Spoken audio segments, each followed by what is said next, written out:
GLQ 1100, Géologie générale, chapitre 11, glaciaire, fluvio-glaciaire et glacial, module 5, érosion glaciaire. On est ici près du village d'Aguaniche, sur la Basse-Côte-Nord, et j'ai derrière moi un magnifique exemple d'affleurement rocheux érodé et poli par les glaciers. Comment la glace peut-elle causer une telle érosion? Après tout, ce n'est pas une substance qui est très très dure. Bien, c'est pas vraiment la glace qui produit cette érosion-là, c'est plutôt les débris rocheux qui sont transportés sous le glacier. Allons dans les notes de cours pour voir les principaux processus qui causent l'érosion glaciaire.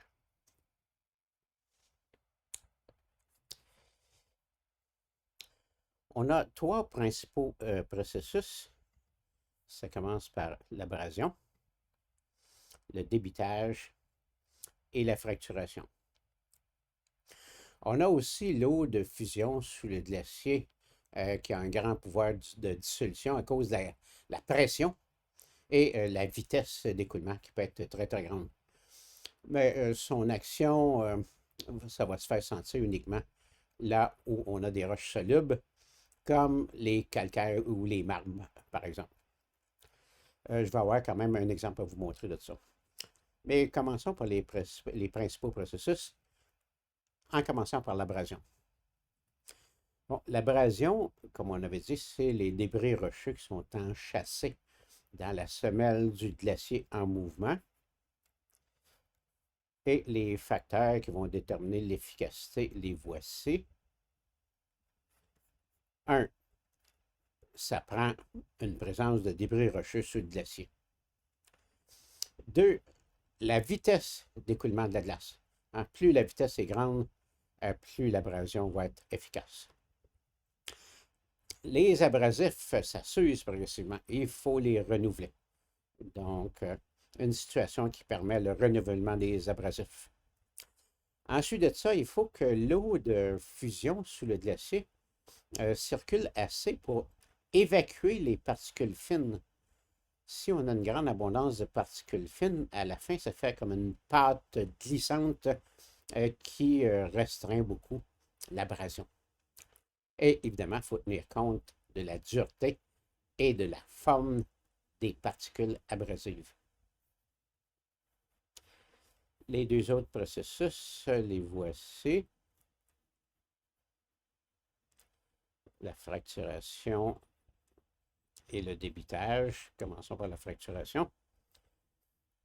Bon, le mécanisme n'est pas toujours bien compris, mais les formes de percussion et d'éclatement sur les surfaces polies par des glaciers, c'est assez commun. Et c'est même intéressant parce que ça permet de déterminer le sens de l'écoulement de la glace. Le débitage, quant à lui, eh bien, c'est le processus qui est à l'origine de la formation de ce qu'on appelle les rochers dissymétriques. Quand un glacier est en mouvement et qu'on a un obstacle rocheux, la pression est plus élevée côté amont que côté aval. Ça favorise une fusion de la glace. L'eau de fusion va couler le long de l'obstacle et va regeler en arrière de l'obstacle. Et là, bien, la glace nouvellement formée qui est attachée à la partie aval du rocher et au glacier en mouvement, eh bien, ça va exercer une force de traction qui va déloger des gros blocs rocheux. Si on se résume, on a de l'abrasion qui va produire des fractions fines. On a de la fracturation qui va produire des petits granulats et le débitage qui va produire une grosse blocaille. Ça donne déjà une idée des sédiments qu'on va parler dans un prochain module. Ça va être un mélange de gros de granulats moyens et de fractions fines. On va appeler ça des tiles. Allons voir des exemples de tout ça à l'aide de diapositives. Hop. On va commencer par cette première diapositive-là. On a une surface rocheuse montrant un beau poli ici. Et on voit que c'est marqué par des lignes parallèles. Bon, quand ces petites rainures-là font moins de 5 mm, comme ici, par exemple, on va appeler ça des stries. Quand c'est entre 5 mm et 1 cm, on va appeler ça des rainures, hein, comme ici, par exemple. Et quand ça fait plus que 1 cm, on va appeler ça des cannelures. Ces marques linéaires-là nous indiquent évidemment la direction de l'écoulement de la glace, mais sans préciser le sens. Donc, on est sûr que la glace coulait comme ça, mais on ne peut pas dire si c'est par là ou par là. Ce deuxième exemple ici montre un phénomène intéressant. La glace peut changer sa direction d'écoulement occasionnellement. On a eu un moment fort où la glace s'écoulait dans cette orientation-là. On a des stries et des rainures, et même une cannelure ici. Et vers la fin, la deuxième famille ici, regardez, recoupe la première, donc elle s'est faite postérieurement. La glace a changé son orientation et a créé des marques obliques par rapport à la première direction. Les deux règles ici montrent les deux principales directions qu'on observe sur cet affleurement-là. Dernier exemple d'affleurement montrant des stries. On a un beau calcaire poli par les glaciers et avec des stries et quelques rainures par-ci par-là. Et regardez ici, il y a un petit noyau siliceux, hein. C'est un calcaire qui contient des petits noyaux de silex. Silex, c'est très, très dur comparativement au calcaire. Et de ce côté-ci, regardez, on a une traînée de calcaire côté abrité de l'obstacle. Ceci sous-entend que la glace devait s'écouler de la droite de l'écran vers la gauche de l'écran. Ce petit phénomène-là, on appelle ça une queue de rat. Et ici, ça permet de déterminer non seulement la direction, mais le sens de l'écoulement. Et voici la forme la plus spectaculaire, les cannelures. Ce sont les cannelures les plus spectaculaires que l'on connaisse au Québec. On est dans le lit de la rivière du Saut-Plat. Entre deux cannelures, il y a près de 10 mètres. Donc, chaque cannelure fait environ 10 mètres de large. On voit que les flancs des cannelures sont elles-mêmes marquées par des rainures. Et si on regarde de près, il y a également des stries plus fines. Deuxième photo du même site, là. Ici, on comprend qu'on est dans la lie de la rivière du Saut-Plat au moment de l'étiage, au mois d'août, un été très sec, là, très peu d'eau dans la rivière. Quand on est au printemps, là, tout le lit de la rivière est occupé et c'est la raison pourquoi on a un beau rocher à nu ici, c'est qu'on est dans la partie de la rivière là, qui est submergée à chaque année.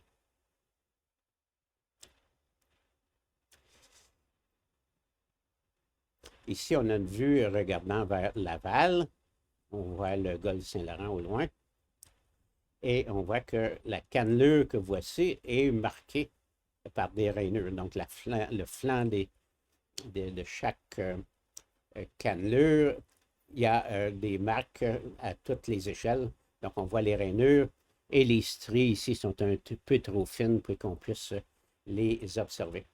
Le phénomène est tellement spectaculaire que je me permets de vous le montrer aussi en vidéo. On a au même endroit.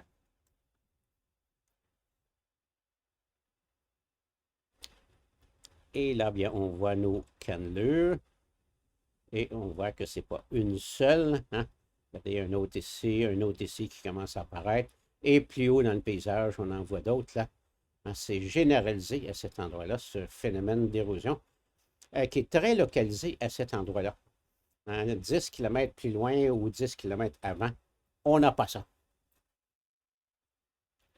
Et là, ben, ça pose la question suivante. Que s'est-il passé ici pour qu'on ait un phénomène aussi spectaculaire? Bon, eh bien, c'est la rencontre de deux circonstances. Un, on est sur des roches polissables et peu fracturées. Ce sont des roches comme une composition de granit, là, et le matériel rocheux avait les propriétés mécaniques pour se faire polir. Et deux, on était dans l'axe d'un fleuve de glace. Quand on regarde aujourd'hui l'inland 6 de l'Antarctique, hein, la gigantesque calotte glaciaire qui recouvre l'Antarctique, on voit que l'écoulement de la glace n'est pas uniforme. Il y a des endroits où la glace s'écoule vraiment plus vite. Ça crée comme une dépression et les marques, les fissures là, sur le dessus de la glace montrent que le mouvement est assez rapide à cet endroit-là. Eh bien, ici, on a eu la rencontre de ces deux phénomènes-là. On a une roche qui avait une composition de granit et qui était susceptible de se polir. Et en plus, on s'adonnait, au moment où la glace avait une grande épaisseur ici, être dans l'axe d'un fleuve de glace. On revient dans nos diapositives pour la suite. Regardons maintenant des marques causées par ce qu'on appelait la fracturation. Hein, ce sont comme ici des marques de percussion. On voit des marques en croissant. Il y en a de différentes tailles. Regardez, il y en a une plus petite ici. Et les croissants ont toutes la même orientation. On peut produire mécaniquement ces marques-là. Regardez ici, pour donner l'échelle, il y a des lunettes de soleil. Là. Ça vous donne une idée de la dimension de ce qu'on regarde. Pour produire ces marques-là, on peut faire ça avec un ciseau à froid. Mettons qu'il faudrait qu'il soit très gros, là, mais si on place un ciseau à froid, qu'on l'oriente oblique et avec un bon coup de masse, là, on peut faire sauter un éclat arqué. Bien sûr, il faut que la roche soit isotrope, hein, même propriété mécanique dans toutes les directions de l'espace, là. Pas d'orientation fragile pour contrôler la cassure, là, pour avoir cette forme parfaite là qu'on a ici. Et là, ben, ces marques-là ont le mérite de nous indiquer le sens de l'écoulement. La glace s'écoulait vers la droite de l'image ici. Même phénomène. Regardez, on voit des marques en croissant, mais toutes emboîtées les unes dans les autres. On appelle ça des brutures ici. Donc, on avait un outil percuteur qui a sautillé et tranquillement, il s'est réduit et finalement, ça disparaît. L'outil s'est complètement désagrégé à force là, de faire sauter des éclats dans la surface calcaire que l'on voit. On voit que c'est aligné dans le même sens que les stries. Donc, les stries nous disent que la glace coulait comme gauche-droite ici, et les marques en croissant nous disent que c'était plutôt vers la droite. Maintenant, le débitage. La petite figure que vous voici nous montre le processus. On a l'écoulement de la glace qui se fait dans ce sens-là sur la figure. On a un obstacle rocheux en rose ici. Donc, la glace s'appuie sur l'obstacle, va la lisser, va la polir, va la strier. Et en arrière de l'obstacle, on a une basse pression, hein, haute pression, côté amont, basse pression ici. L'eau de fusion, qui devient plus abondante à cause de la plus grande pression ici, va couler le long de l'obstacle et regeler en arrière. Le moindrement que l'affleurement rocheux est déjà pré-découpé par des fissures parallèles qu'on appelle des diatlases, le regel et l'effet de traction causé par la glace qui continue son mouvement va déloger des blocs rocheux et ça va donner cet aspect dissymétrique aux affleurements rocheux. Quelques exemples. Bien sûr, je peux vous remontrer la photo que je vous montrais dans le début de ce module. Donc, le côté d'où vient la glace, un beau poli. On voit des stries, on voit des rainures et on voit même une cannelure ici. Et en arrière, où c'est un peu plus cassé, eh bien, c'est la zone là où s'est produit du délogement. Des gros blocs qui ont été arrachés et emportés par la glace en mouvement. Bien sûr, on n'a pas besoin d'aller jusqu'à Aguaniche pour voir des phénomènes comme ça ici, là. On a ça à peine à 10 minutes à pied du pavillon principal de l'École polytechnique. Regardez, on est dans le cimetière Côte-des-Neiges. L'École polytechnique est en arrière des arbres ici, là. Et on trouve un beau rocher dissymétrique. Mettons que sa surface est plus altérée que la figure précédente, là. Il a poussé des lichens là-dessus. Les stries sont maintenant effacées, mais la forme est encore reconnaissable. Donc, on a le côté d'où vient la glace, le poli, les stries, les rainures et tout, et le côté où on a le délogement des blocs rocheux. Quand on voit une surface rocheuse ici, donc il y a des blocs là, de bonne taille ici et qui se sont fait déloger au moment où la glace était en mouvement ici. Il arrive que ces formes-là sont regroupées en troupeaux. Et là, on va parler des rochers en forme de dos de baleine. Hein? Ça ressemble comme à des baleines qui nagent en formation en mer. On est sur le côté amont, donc la pente douce, là, le poilé. Et regardez, il y a un personnage ici, juste en arrière du personnage. On a la zone où on a le délogement. La prochaine photo va vous montrer une vue juste en arrière aussi où est le personnage. Et voilà, c'est le délogement, hein, les blocs arrachés ici. Regardez, on voit des fissures un peu partout dans la roche, là. Et là, ben, quand la glace se regelait ici, ben, ça l'a arraché des grosses blocaires de cet affleurement-là. Maintenant, on regarde des formes d'érosion à l'échelle du paysage. Voici ce qu'on appelle un cirque glaciaire. C'est ancien, hein? La végétation, non seulement la glace est fondue, mais la végétation recouvre maintenant entièrement l'endroit. Mais la forme est tout à fait reconnaissable. Regardez, c'est une belle cuvette qui était sculptée dans le granit des monts McWorthy en Gaspésie.